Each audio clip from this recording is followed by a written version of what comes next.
Malaga Radio. Freshly squeezed. The juice on all the daily events along the coast. With just a little bit of zest.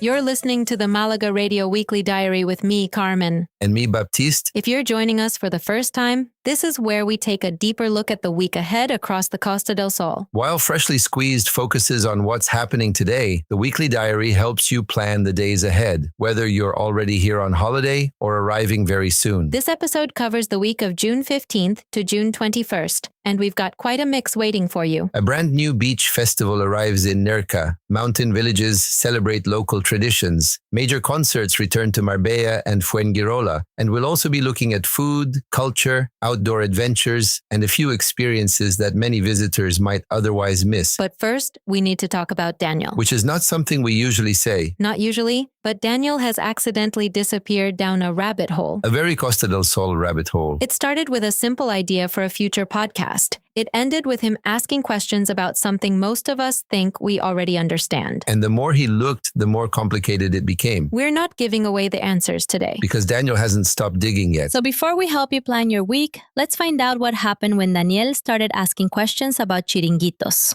Malaga Radio. Before we get into this week's festivals, concerts, food events, and everything else happening across the Costa del Sol, we need to talk about Daniel. That sounds serious.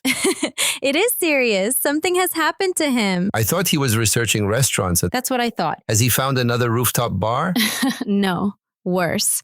He's become obsessed with chiringuitos. Yeah, no, I really have. But that's your job. You host Ice and a Slice. Food, drinks, hospitality. Why is this different? Because I thought I was researching beach restaurants. That's genuinely where this started. I was putting together ideas for a new Out and About episode, and I thought, right, let's look at chiringuitos. Simple, easy. Bit of food, bit of beach, job done. And clearly, that's not what happened. Not even close. About 2 hours later, I was reading about fishermen, old beach huts, sardines, local traditions, Cuban coffee stands, kings, lunch habits, and things I didn't even know existed 3 days earlier. That escalated quickly. Exactly. Every time I thought I'd found the answer, another question appeared. See, this is how it always starts. 1 minute, Daniel's researching lunch. The next minute, he's disappeared into a hospitality rabbit hole. Yeah, no, that's fair. So let me understand this. You started researching places to eat and somehow ended up researching history? History, culture, tourism, food, family traditions, community life. Honestly, the more I read, the less it felt like a restaurant story. Okay, now you've got my attention. Because if I'm being honest, if someone said chiringuita to me, I probably just think beach restaurant. And that's exactly what I thought. That's exactly what most tourists think. And now you're about to tell us that's wrong. Not wrong, just incomplete. That's the thing. A chiringuito is one of those things everybody sees when they arrive on the Costa del Sol. Millions of people sit in them every year, but very few people know where they came from, why they matter, or why locals are so passionate about them. You've definitely become obsessed. I know. And I'm guessing this is where you tell us what you discovered. Well, yes and no. There it is.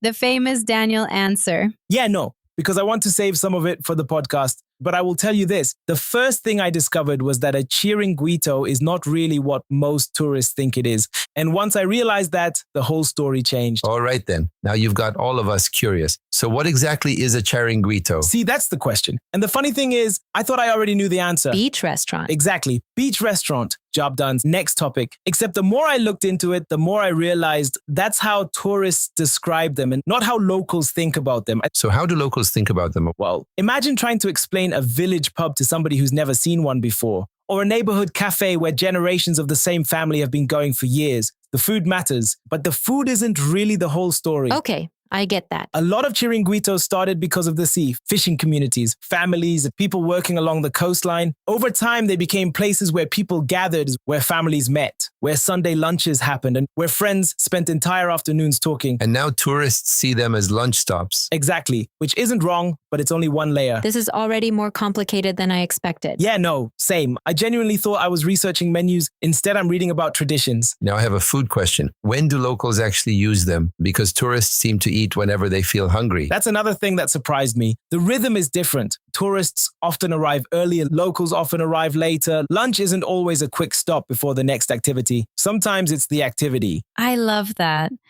Lunch isn't the break from the day. Lunch is the day. Exactly. And suddenly you start understanding why people stay for hours, why tables are full, why nobody seems in a hurry. It's not just about ordering food, it's about spending time together. Which probably explains why some visitors don't always understand the experience. That's a big part of it. People arrive expecting one thing, then discover something completely different. And honestly, I think that's part of the charm. Okay, so you've gone from beach restaurants to community traditions. What happened next? The sardines happened. The sardines? The sardines. And that's when this whole thing got completely out of hand.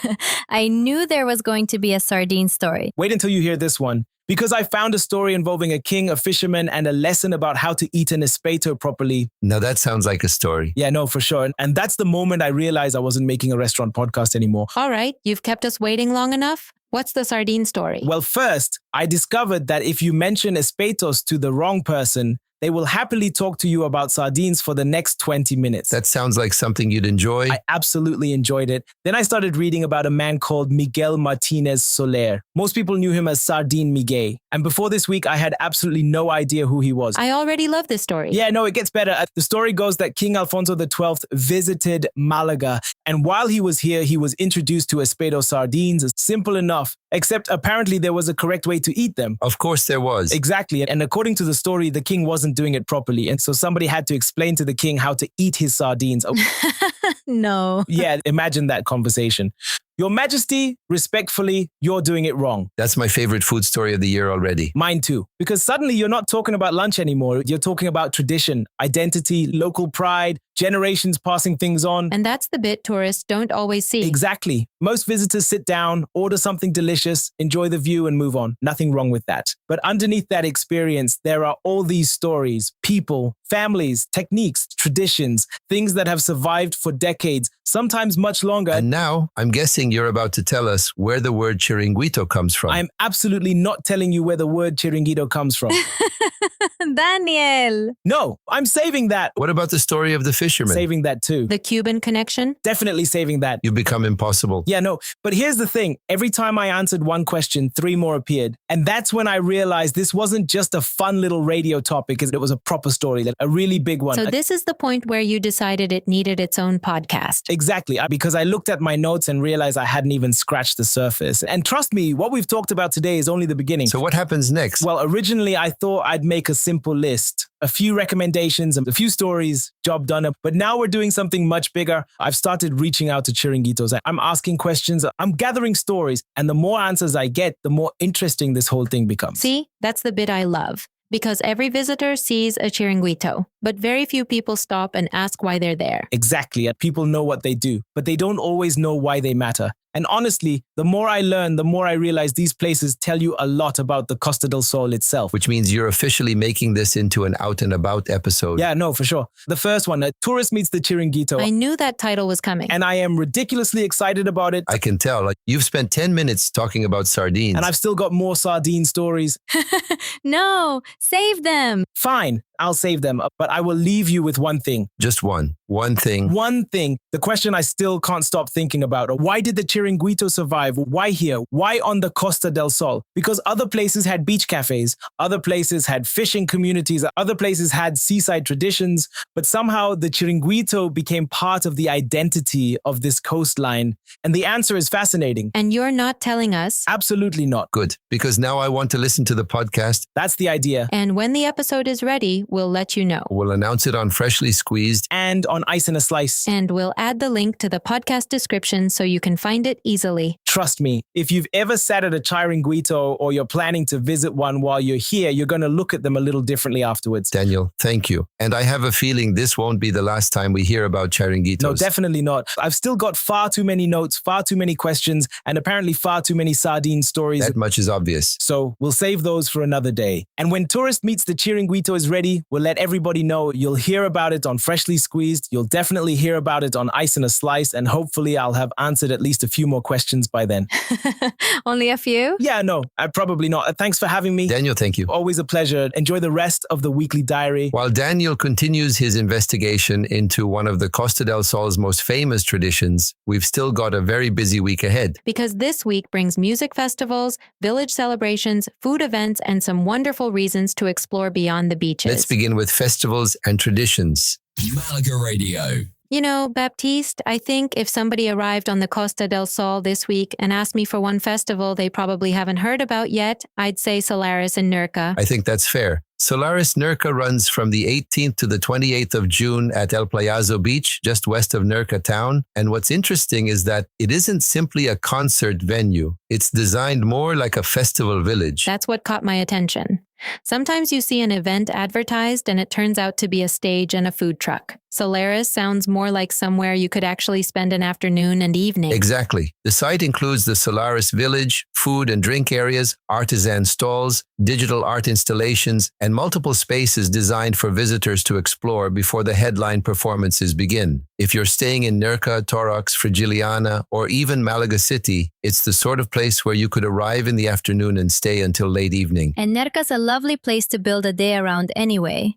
You could spend the morning exploring the town, have lunch by the sea, maybe visit the Balcón de Europa, then head over to El Playazo later in the day. That's the holiday angle here. You don't necessarily need to be traveling for one particular artist. You can go for the overall experience. The organizers are positioning it as a destination event rather than a single concert. And because it's the first edition, there's something quite exciting about that. Everyone is discovering it at the same time. If you're interested, you'll find location details and directions on malagaradio.net. Now, if Solaris is the modern side of the Costa del Sol, our next stop feels completely different. Festival Gastro Latino takes place from the 18th to the 21st of June in Plaza Virgen de la Peña in Mijas Pueblo. I think a lot of visitors know Mijas Pueblo because of the views, the whitewashed streets, and the mountain setting. What they might not expect is a 4-day celebration of Latin American food and culture right in the middle of it. The event combines live music, dancing, and food from across Latin America. Visitors can expect everything from Colombian arepas and Argentine grilled meats to Cuban sandwiches and other regional specialities. And I like that it's not trying to be one thing. You can go for lunch, you can go for dinner, you can sit with a drink and listen to music, you can wander around with the family. That's probably its biggest strength. If you're staying in Fuengirola, Benalmádena, or Mijas Costa, it's an easy trip into the mountains and offers something quite different from a beach day. Plus, Mijas Pueblo always feels like somewhere visitors want to show people when they get home. The photos alone are worth it. And if you're planning a visit, remember that parking can become busy during festivals, so arriving earlier in the day is usually the easier option. Our third pick takes us somewhere many tourists never reach. Alfarnate. I absolutely love that. On Saturday, the 20th of June, Alfarnate celebrates Dia de la Cereza, the cherry festival. The village sits high in the mountains of Malaga Province and is known for its cherry production. This is exactly the kind of event people tell their friends about afterwards. They don't come home talking about a shopping center. They come home talking about the little mountain village where everyone was eating cherries and listening to local music. Visitors can expect free cherry tastings, local produce stalls, artisan foods, traditional dancing, and a strong connection to the area's agricultural heritage. And that's what makes it special. You're not going because it's huge. You're going because it's authentic. It's also an opportunity to see a very different landscape from the coast. Within an hour or so, you're surrounded by mountains, farmland, and villages that many visitors never discover. If somebody asked me for one-day trip this week that feels genuinely local, this would be very high on my list. Particularly if you enjoy food, local culture, and slower-paced experiences. Before we move on, let's do a quick roundup of a few other festivals and traditions happening across the province this week. On Saturday the 20th, flamenco lovers should look at the festival Torre del Cante in Alhaurín de la Torre, one of the province's most respected traditional flamenco gatherings. The Adimi Summer Fair takes place in Las Lagunas de Mijas, combining folk music, crafts, and community spirit while supporting a local charitable cause. Monday sees the closing celebrations of Marbella's Feria de San Bernabé, while Frigiliana also wraps up its Feria de San Antonio with its final day of festivities. And you'll find smaller municipal fairs taking place across several coastal towns, including parts of Mijas, Rincón de la Victoria, and Torre del Mar, bringing rides, food stalls, and summer fairground atmosphere to the start of the season. So whether you're looking for a brand new beach festival, Latin American flavors in the mountains, or a traditional village celebration built around local produce, there's plenty happening this week beyond the usual tourist hotspots. And from festivals and traditions, we're heading somewhere completely different next. When we come back, we'll explore some of the most interesting exhibitions, museums, and cultural experiences taking place across Malaga Province this week. Malaga Radio.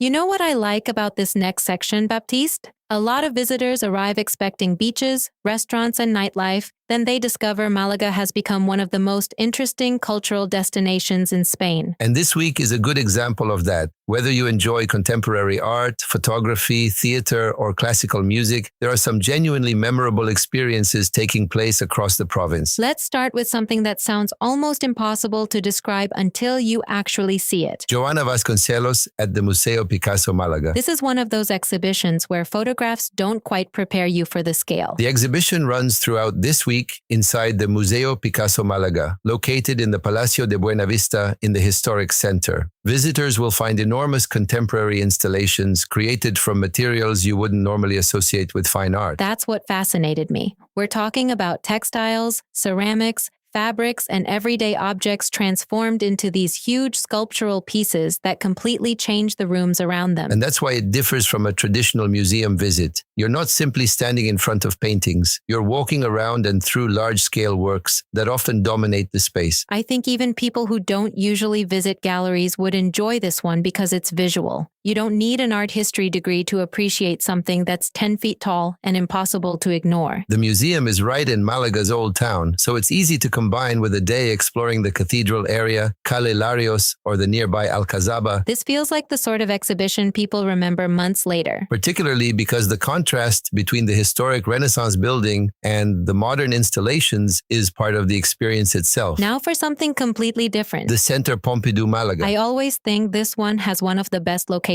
in the city. The exhibition El Gesto y la Materia continues this week at the Pompidou, located at Muelle Uno beside the waterfront. And that's what makes it interesting. 1 minute you're walking along the marina in the sunshine, surrounded by restaurants and sea views. 5 minutes later, you're looking at powerful abstract works created after the Second World War. The exhibition focuses on international abstract art between 1945 and 1965. Visitors will encounter large canvases, dramatic textures, and experimental approaches that emerged during a period of major social change. The artwork can feel quite intense, but somehow that makes the location even more interesting. Exactly. The exhibition creates a striking contrast with the bright Mediterranean atmosphere immediately outside. So if you're spending a day around the port, visiting Muelle Uno, or taking a catamaran trip, it's a very easy addition to your itinerary. And because it's located beside the waterfront, access is straightforward, whether you're arriving on foot, by taxi, or using the city bus network. For our regional pick this week, we're heading west to Marbella and Salvador Dalí. Now that is a name most people recognize immediately. The exhibition is called 10 Recetas de Inmortalidad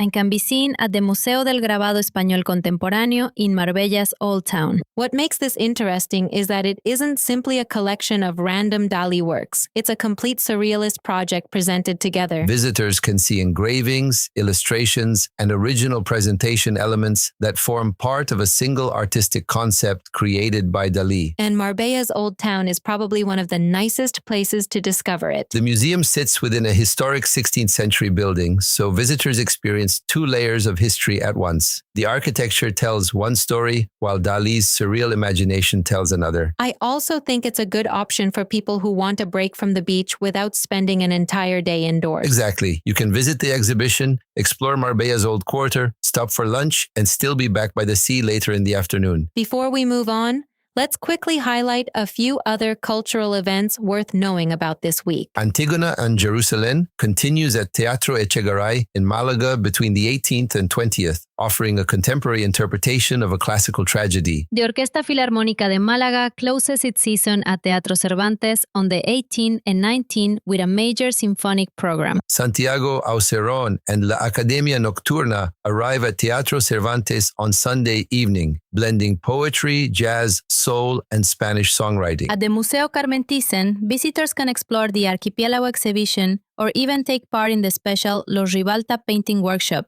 if they fancy getting creative themselves. And if you're exploring further afield, Ronda's astrophotography exhibition and Antequera's Realismo Mágico exhibition are both worth considering for cultural day trips. So, whether you're looking for giant contemporary installations, modern abstract art, Salvador Dalí, or an evening at the theater, There's plenty to discover away from the beach this week. And speaking of discovering things, our next segment might be the most delicious of the entire episode. Food and hospitality is next. And trust me, if you're listening before breakfast, you may want a snack nearby. Malaga Radio.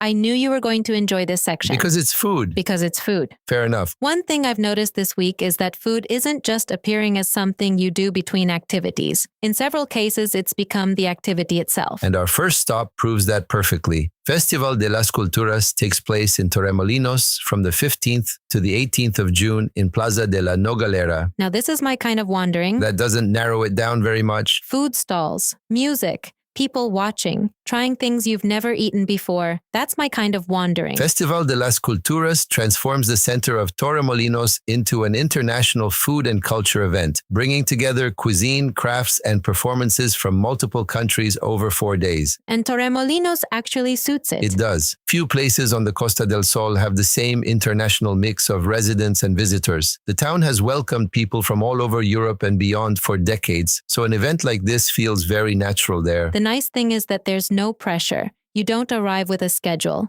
You simply explore. Exactly. You can spend an hour there or an entire evening. Try a few dishes, listen to some music, browse the stalls, and enjoy the atmosphere. And because it's right in the center of town, it's easy to combine with a walk through Torremolinos, a visit to the beach, or dinner afterwards. If you're staying anywhere between Benalmádena and La Carihuela, it's an easy addition to your week. Our next stop is familiar because we visited it earlier in the podcast. Festival Gastro Latino in Mijas Pueblo. But this time we're looking at it through food rather than festivals. From the 18th to the 21st of June, Plaza Virgen de la Peña becomes an open-air showcase for Latin American cuisine with food trucks, stalls, and live entertainment throughout the event. What I like is that you can almost eat your way around Latin America without leaving one square. Visitors can expect Colombian arepas, Argentine grilled meats, Cuban sandwiches, and other regional dishes, all served in the center of one of Andalusia's best-known white villages. That sounds like a very good afternoon to me. And because Mijas Pueblo sits above the coast, you get a completely different setting from the beach resorts. Narrow streets, viewpoints, plazas, and mountain air. It's also family-friendly, which matters.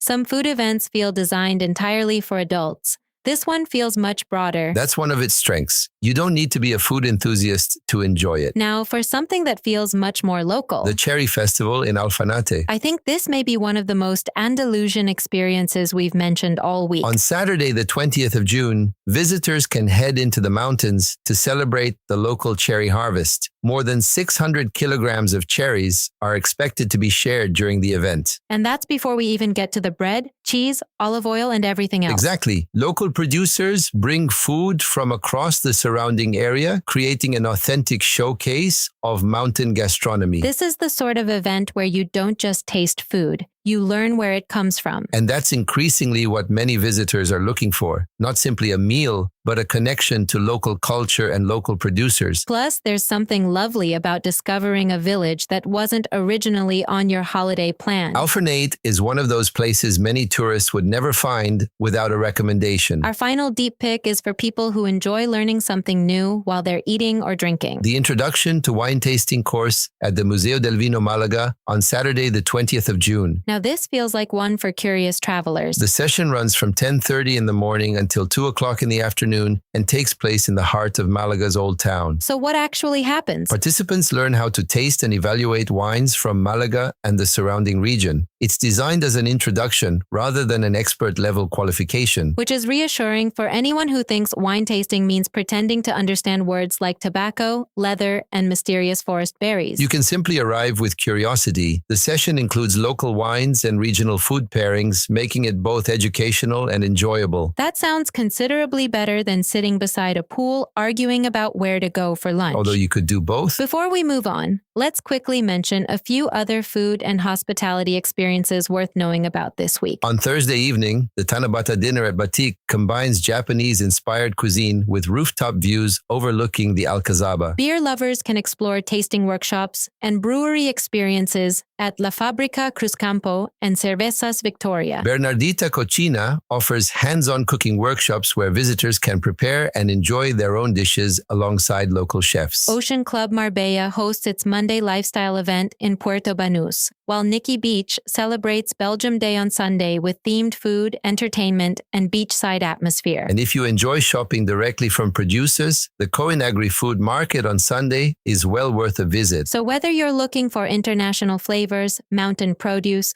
wine education, or simply somewhere interesting to eat, this week offers plenty of opportunities to build a holiday around food. And after all that eating, some people may be ready for a night out. Conveniently, that's exactly where we're heading next. Music and nightlife is coming up, and this might be one of the strongest weeks we've seen so far this summer. Malaga Radio. I think this might be the easiest segment of the week. Because there is a lot happening. Exactly. The difficult part isn't finding something to do. The difficult part is choosing. And if you're visiting the Costa del Sol this week, your choice probably starts with one question. What kind of night out do I want? Which brings us to our first major event. Starlight. The Starlight Festival opens its 2026 season on Friday, the 19th of June at the Cantera de Nagueles in Marbella. Now, if you've never been to Starlight before, the venue itself is part of the attraction. Very much so. It's built inside a former quarry surrounded by towering rock walls, creating an open-air venue that feels surprisingly intimate despite its reputation. And this year's opening night features Ozuna, one of the biggest names in Latin urban music. The audience will be a mixture of international visitors, Marbella regulars, and people specifically traveling for the event. What I always find interesting about Starlight is that people don't simply attend a concert. They make an evening of it. That's exactly the appeal. Restaurants, hospitality areas, and the overall setting make it feel like a complete night out rather than simply arriving, watching a show, and leaving. So if somebody asks where the glamorous option is this week, this is probably the answer. Our second deep pick couldn't be more different. Aitana at Mare Nostrum Fuengirola. And I think this might be the biggest sing-along of the week, very possibly. Aitana performs on Friday the 19th at Mare Nostrum Fuengirola, beside Sohail Castle and directly overlooking the Mediterranean. I love that venue. It is one of the most spectacular concert settings on the coast. You've got the castle behind you, the sea beside you, and a huge open-air stage in front of you. And the audience here is different from Starlight. Yes. More families, younger fans, and visitors looking for a large-scale summer concert experience. The sort of event where everybody knows the words. Exactly. If Starlight feels exclusive and boutique, Mare Nostrum feels big, energetic, and communal. And if you're staying in Fuengirola, Benalmádena, or Mijas, it's particularly easy to reach. Including by train, which can make life much easier on busy concert nights. Now let's talk about the rock fans. Kaiser Chiefs at Marbella Arena on Saturday, the 20th of June. There will be a lot of British listeners smiling right now. Probably. The band brings a catalog packed with songs many people know immediately, including Ruby and I Predict a Riot. And Marbella Arena is another unusual venue. It's a former bull ring that has been transformed into a modern entertainment venue. The circular design creates a much closer connection between audience and performers than you might expect. So if somebody enjoys live bands rather than DJs, beach clubs, or dance music, this is probably the strongest choice of the week. Especially for visitors looking for a traditional concert experience with plenty of energy. But not everybody wants thousands of people singing around them. Which brings us to our fourth deep pick. The Sohail Jazz Festival. Specifically the Cecilia Krull Quartet performing inside Sohail Castle on Friday the 19th. And this is where the atmosphere changes completely. The audience is smaller, the setting is more intimate, and the experience is focused entirely on the music. I can already picture it.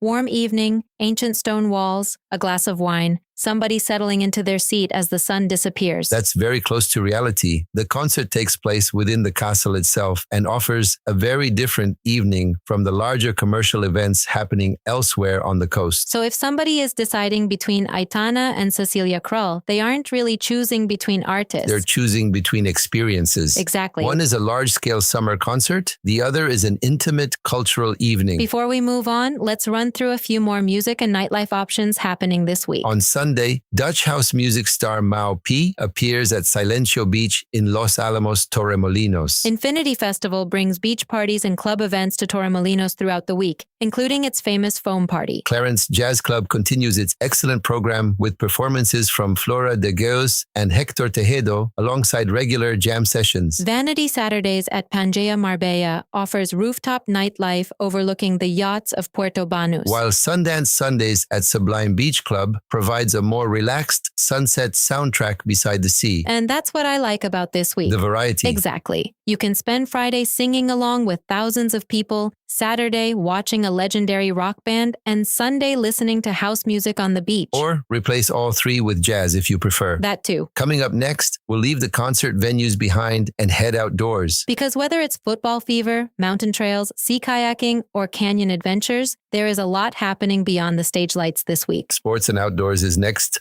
Malaga Radio. After all that food and music, I think it's time to get outside. And this week offers plenty of ways to do that, whether you're looking for adventure, scenery, or simply an excuse to leave the beach for a few hours. Before we get into the activities, though, there's something visitors are likely to notice across Malaga this week. Yes, Malaga CF begin their promotion final against Almeria on Sunday evening, just before this episode goes live, with the return leg taking place in Almeria on Saturday the 20th. And here's the funny thing. Go on. By the time you're listening, you probably know more than we do. That is absolutely true. As we're recording this, the first leg at La Rosaleda hasn't happened yet. We genuinely have no idea what's about to happen. None whatsoever. But by Monday morning, listeners will already know whether Malaga are celebrating, worrying, or counting down to something very special. Which would be extremely useful information for us right now. Very useful. Unfortunately, we don't have access to the future. Yet. What we do know is that throughout this week, you'll probably notice football conversations happening everywhere. Cafes, bars, restaurants, and terraces across the city will be following the tie closely. And even if football isn't normally your thing, it can be quite fun to experience. Exactly. Sport often becomes part of the atmosphere of a destination, and this week, Malaga has plenty of it. Now let's talk about things visitors can actually do. And let's start on the eastern side of the province. Maro. One of the most popular active experiences this week is the guided kayak and snorkeling trips around the Maro Cerro Gordo cliffs near Nerja. I can see why. The tours leave from the beaches around Maro and Buriana and take visitors along a protected stretch of coastline filled with sea caves, cliffs, and hidden coves. This is the sort of thing people imagine when they picture a Mediterranean holiday. Very much so. You're kayaking beneath cliffs, exploring areas that are difficult to reach on foot, and stopping to swim or snorkel in exceptionally clear water. And I like that it isn't just for serious athletes. No, most visitors with a reasonable level of fitness can take part. It's more about exploration than endurance. So if you're staying around Nerja and want a memorable outdoor experience,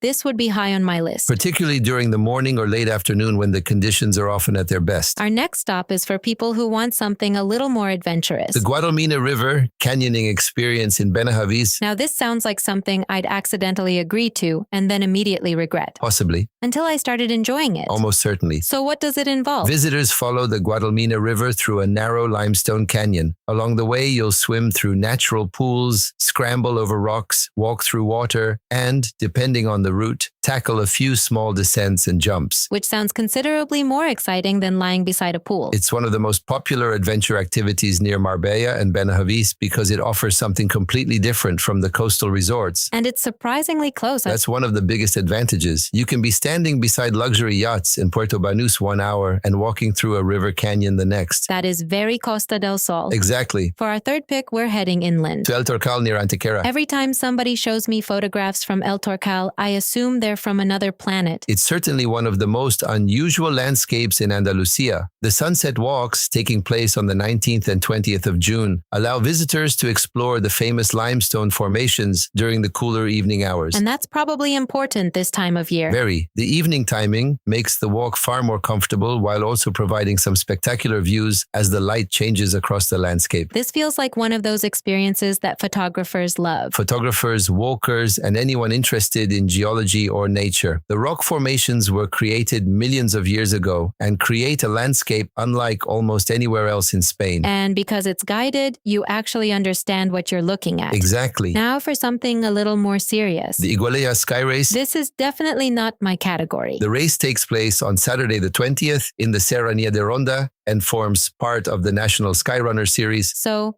We're talking about real runners. Very real runners. The main route covers 25 kilometers through mountainous terrain with significant elevation gain. I became tired halfway through that sentence. The good news is you don't need to run it to enjoy it. Exactly. Visitors can watch sections of the race, enjoy the atmosphere in the village, and discover a beautiful part of inland Malaga that many tourists never reach. Which is why it made our list. Quite right. Before we finish, let's quickly mention a few other outdoor activities worth knowing about. The charity night run in Torre del Mar takes place on Saturday evening along the seafront promenade. The Milla Urbana de Montemar arrives in Torremolinos on Sunday morning. Adventure seekers can tackle the Via Ferrata at Benalauria, complete with suspension bridges and panoramic valley views. Beachfront yoga sessions continue throughout the week in Malaga City for anyone looking for something a little calmer. And cyclists can explore sections of the Senda Littoral, one of the easiest ways to experience the coastline at a slower pace. So whether you're kayaking beneath cliffs,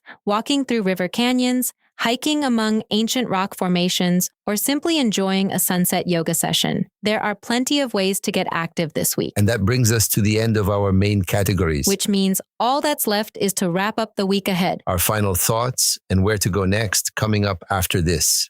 Malaga Radio. And looking back across the week, I think that's what I enjoy most about the Costa del Sol. The variety. Exactly. In the space of a few days, you can find yourself at a beach festival in Nerja, a cherry celebration in the mountains, a concert beside a medieval castle, a wine tasting in Malaga, or kayaking beneath some of the most spectacular cliffs in Andalusia. And hopefully we've helped you find a few ideas that fit your own holiday, rather than simply giving you a list of events. Meanwhile, Daniel's investigation continues. It certainly does. Tourist Meets The Chiringuito is still very much a work in progress, but I suspect we're all going to learn a few things when it finally arrives. We'll let you know as soon as that episode is ready. And if you're listening during the week, don't forget that Freshly Squeezed is with you every morning for daily updates, last-minute additions, and everything that's happening right now. You'll also find a growing library of podcasts covering towns, attractions, activities, food, local culture, and life across the Costa del Sol. And if something you've heard today catches your attention, head over to malagaradio.net, where you'll find event information, directions, listings, and plenty more ideas to help plan your time here. Whatever your plans this week, we hope you have a fantastic time exploring the Costa del Sol. We'll see you next time. Until then, enjoy the week ahead. Malaga Radio.